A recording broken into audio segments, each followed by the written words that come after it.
We talked right before going into this, Libby, that Chip Roy hit on this, a congressman from Texas, about how some of these colleges, universities get millions of dollars, either tax breaks or directly from the federal government. He mentioned Harvard has a $50 billion endowment, and they get tax breaks galore, and that's a private institution. So they could be playing hardball with some of these institutions if they don't clean up their act.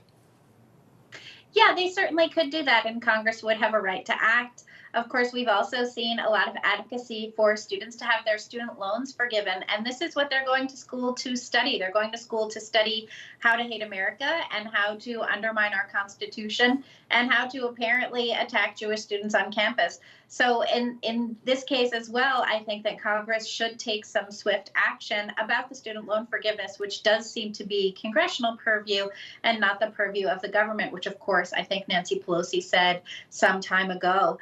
The anti-Semitism on college campuses, we've seen it across the country, from the University of Washington in Seattle all the way out to Harvard and at UNC, I think, and other locations. And it has been really shocking. I do think it's important, however, for us to point out the difference between speech and actual violence. I know that there has been some violence at the University of Washington, where we've had Ari Hoffman has been covering that, and Katie Davis Court for the Post Millennial.